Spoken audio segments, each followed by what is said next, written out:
Hollywood will pepper in some random bullshit because it seems unique. The offset load forces your core to realign itself. It's cool, it's neat, but it's not fit for purpose. There's a lot of core tension. You'll recognize this position from that Superman hold. Don't fall for the Hollywood hype. Hey folks, Dr. Mike here for RP Strength, and today I'm going to talk to you about isometric training and whether or not you should be using it in your own program. Isometrics, very simply defined, is when you are contracting your muscles but there's no movement going on, like getting halfway down on a push-up and holding it, for example, get a ton of love, especially from celebrity Hollywood trainers, which means it's absolutely valid and you should use it every day. No, wait, that's backwards. That's wrong. Are they worth the hype, even though they're quite popular in some fitness circles? Let's figure this out. First, let's answer in scientific technical terms what the isometric actually is. And for that, we have to take a look at pretty much all contraction types, of which there are roughly 4. The first kind is a concentric. A concentric contraction is super easy to define. It is when your muscle is contracting, which means producing tension, and is shortening at the same time. So concentric is the ascent of almost all moves. The eccentric is a little bit like the reverse. The muscle is absolutely contracting, but it's lengthening as it's contracting. Think of taking a bicep curl and lowering it slowly. That's the eccentric phase of muscle action. There's another phase you probably haven't heard of before. Maybe you have. Bonus points if you have. It's a bit more sports science-y. It's called the amortization phase. It is when you have a muscle contraction, but you transition from shortening to lengthening or vice versa pretty quickly. So the amortization phase in a curl is when you curl down and come back up. This little bounce right there, where you're going from an eccentric to concentric action, is the amortization phase. And technically speaking, at the top of the curl, when you go back, it's also an amortization phase. Lastly is the isometric type of contraction. Isometric means there is a muscle contraction, but there's no movement. So right now, I'm actually isometrically contracting my biceps and my triceps. That has to be the case because they're the only things holding the elbow in position.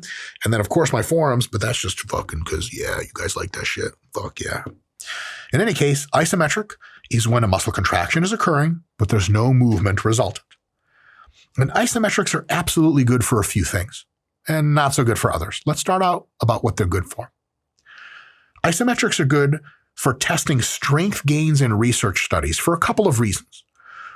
One is that if you want to see if people's legs got stronger, an easy way to do it is to put them into what's called an isometric dynamometer. It's basically a little force plate that people push in with their legs, or there's another cable attachment that measures transduced force. Nothing moves. People are just like said, 3, 2, 1, push. And they try to extend their knees as hard as possible. No angle has changed, completely isometric. And they register a certain amount of total force. Peak force is calculated. And you go, okay, this person is producing whatever number of newtons of force. Great. Thank you for that. We'll do 2 more trials. Take your best. 2 out of 3, average them.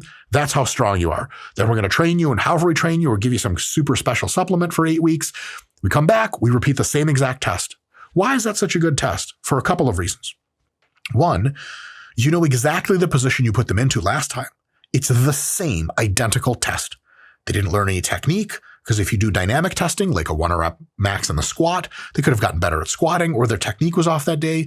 You seatbelt someone into that leg extension machine, it's the same exact position every time, which gives you amazing internal validity. Awesome for science. And it's significantly less risky than 1RM testing. Testing 1 rep maxes, especially in untrained folks, but you can get a couple of people hurt because of the movement. If you're not moving, if you're pushing hard against something but no movement is occurring, the probability to get injured is substantially lower. So that's good. Easy for research studies. You don't want to be injuring participants. And lastly, it's just way less time consuming. You get in, you set your feet, we set the angle that you had last time, you seatbelt in, you grab the handles, 3 times in a row, 1 minute rest, get the fuck out of here. What about our 1 rep max attempt? Oh my God, we have to have 2 other people spotting you. We have to have a warm-up protocol. We have to do repeat attempts to try to find your 1 rep max. You could be getting a little stronger with potentiation every time.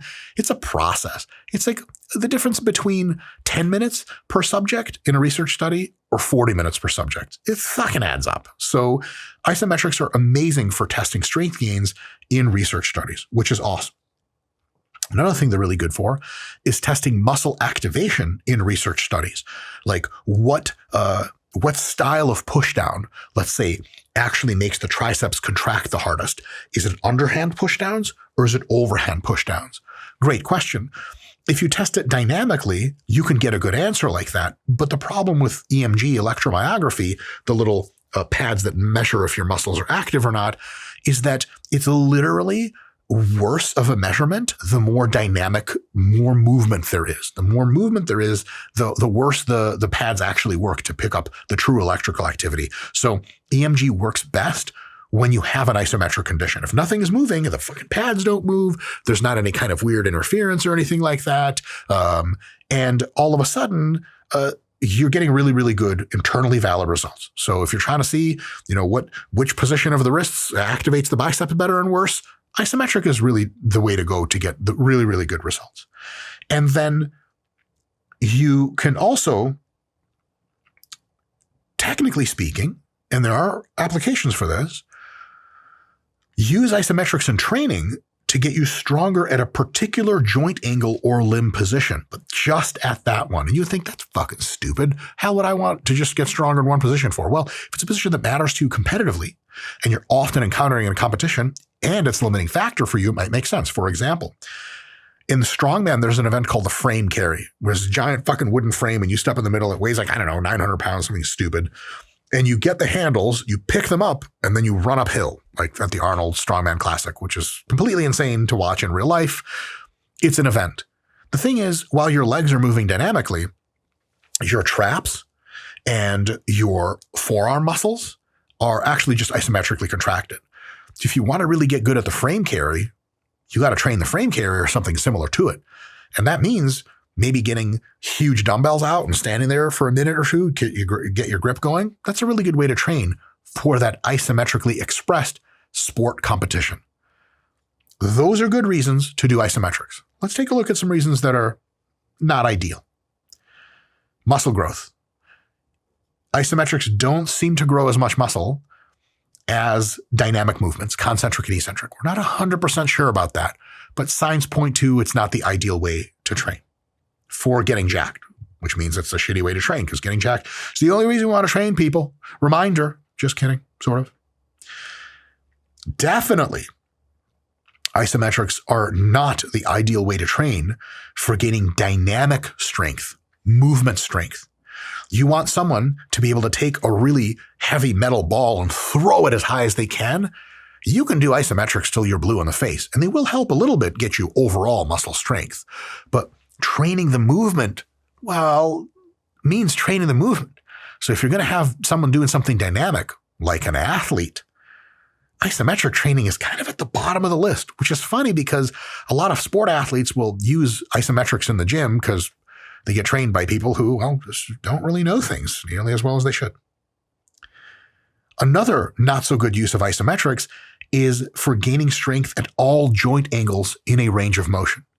For example, if you train isometrics for Brazilian Jiu-Jitsu and you're training to make sure to push against the bar that's trying to fall on you as hard as possible, let's say you put 400 pounds on the bar, you put the pins in so that the bar can't hit you, you trying to lift it off the rack, but you can't, so you just maximum 5 seconds of isometric contractions. This is going to make you really strong right here. But in Brazilian Jiu-Jitsu, you may need strength here, you may need strength here, and here. And guess what? Every single 1 degree joint angle in between. Not only that, but the dynamic part too.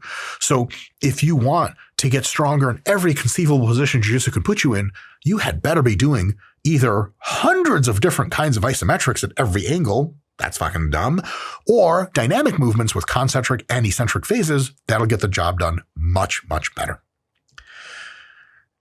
These next two are almost pedantic, but I want to be clear about them. Isometrics are not ideal for training power. Power is force times velocity. Isometrics let you generate a ton of force. What is the resultant velocity? It is 0 by definition. How are you going to take half a variable out and expect to get better at that thing? That's not the way it works. Power training works when you're moving weights at the highest speeds that you can. That's the best power training. If the speed is nothing, you're missing some very big factor there. Speed development is also, isometrics are not good for that. Why? Because speed requires a velocity. You do not express your velocity. You can't really be directly training speed. Now, there may be some ancillary ways to work isometrics into various programs, but as a general tool, not the best for power or speed. And isometrics are not the best for injury risk reduction. Injury risk reduction is, again, almost by definition, you have to be used to every single joint angle and getting really challenging forces applied through every single joint angle. So when you go out in the world and you slip on the stairs a little bit, or you get tackled in a weird way, or the weights go when they should have gone on you, because you're strong through the dynamic range of motion, you're going to be resilient to injury much more than if you're really strong at exactly 47-degree knee angle. And anything shy of that or north of that, it's just not going to work. You're really kind of out of your depth, and then it's really, really bad news. So for muscle growth, for dynamic movement strength, for gaining strength over a whole range of motion, for sports, for power development, speed development, and injury risk reduction, there's a fucking long list here, isometrics are not ideal. What is a better alternative in most cases than isometrics? Okay, fine, Dr. Mike, isometrics suck. You win. Good for you. You shat on my dreams. What's better? There are a variety of training styles and training cadences and movement patterns you can use. If you go get yourself a degree in sports science, you'll learn about all of them.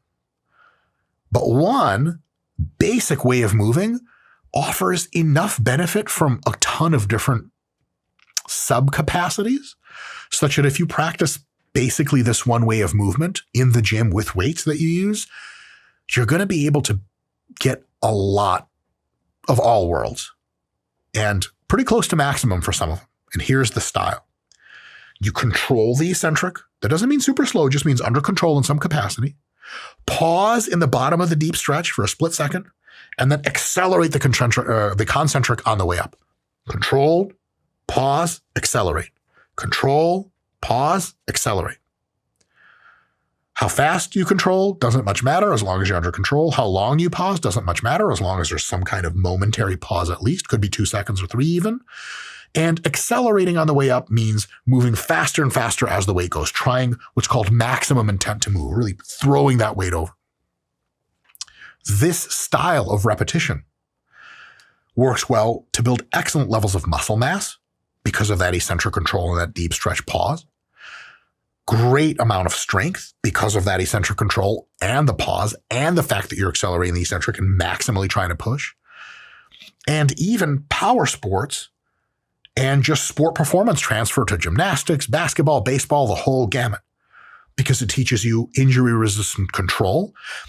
Every time an athlete jumps up really high to catch a ball and either does or doesn't catch the ball and jumps back down, they're doing an eccentric and an amortization phase.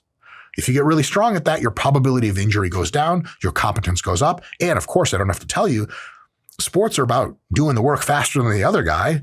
If you're wrestling and you get a double leg quicker than your opponent, he's going to be doing some time on the mat. And so that in maximum intent to move, that acceleration of the concentric, amazing for sport performance. And of course, injury risk reduction goes right in with that.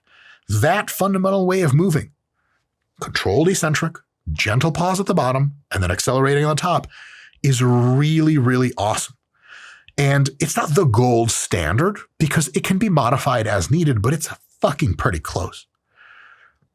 If you're specializing in hypertrophy training, you just want to get jacked.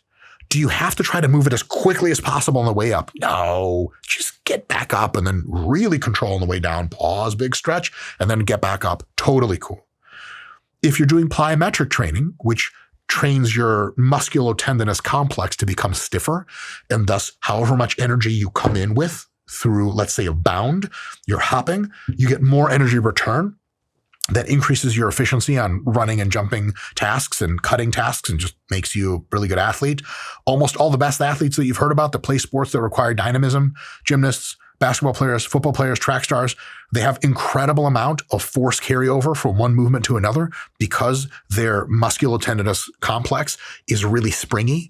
And the way you can train that springiness is called plyometric training.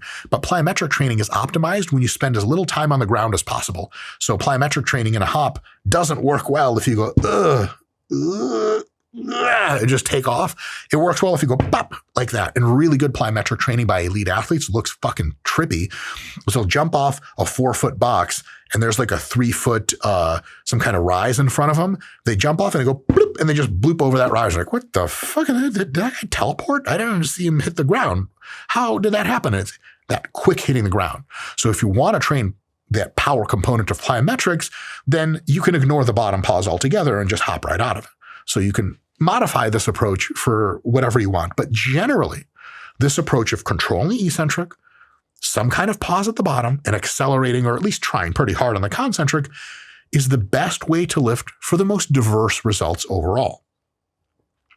And isometrics do have their place. I don't want to put them down too much, but mostly they have their place in kind of task-specific demands, such as being able to grip a dumbbell or some kind of implement for 60 seconds versus for 45. Because if you're doing the suitcase carry on strongman and the course takes 60 seconds if you're going to win, and 45 seconds in, you're not done with the course. And if you put the suitcases down, the time keeps going and your competitors pass you. If you're quick on your feet and really fucking strong through your core, but your hands just can't hold on to shit for but 46 seconds and you need 60, well, yeah, you can be doing some isometric training and holding on to dumbbells until your grip gets so strong that in the suitcase carry, you're no longer limited by your hands. That's definitely a thing. But we want to use isometrics in those kinds of situations rather than relying on them to do the things they're not really ideally suited for, like building overall size, strength, injury resistance, movement competence, which dynamic, some combination of concentric plus eccentric and potentially amortization, etc., training builds much better than static training, which is isometric training. Static means you're not moving. So don't fall for the Hollywood hype. Hollywood training is a lot of times really good. And a lot of times it's based on kind of Salt Bay, right? Scott's video guy, am I getting that right? Yes. The single most overrated meme of all time, I think, in my opinion.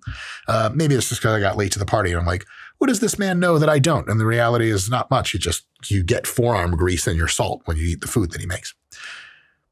Hollywood will pepper in some random bullshit because it seems unique. It's like if you get a really good world-class chef to make you a plate of food, and you're like, hey, really dazzle me. Show me some shit I haven't seen before, right? Because a lot of food experiences, Epicurean experiences, are about kind of, new things for the palate. And they'll be like, all right, so I got a plate for you here. We got some egg rolls, but they're done Thai style. We have some Polish kind of mini sausages here. We got this and that.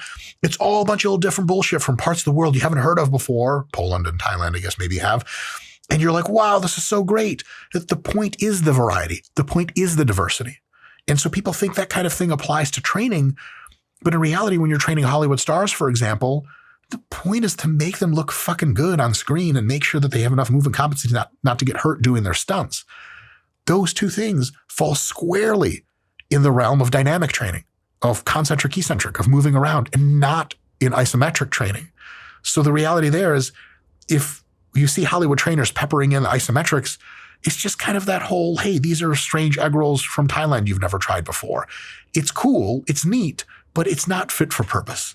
And when you're training yourself or you're training friends, you're helping other people with their training, or you're just trying to figure out how Hollywood training works, it's good to remember that first is the goal, and then the question of how do we get to the goal best. But if first is like, let's try all these cool, crazy exercises, and oh yeah, by the way, the goal is, I think, to get the person jacked or something, that's not exactly the best way to go about it. So in any case, less potpourri, more effective shit. Get dynamic, folks. Get in your grocery store, and if you see an old lady clutching her cart and she's just walking slowly, come up to her, take her cart, and go like this with it. Lady, you can move. Everyone can move, and just run into the freezer, fall down. The cops will take care of the rest, and tell them Dr. Mike sent you. I'm kidding. Jesus Christ, don't do that. Just tell them you're nuts. See you guys next time.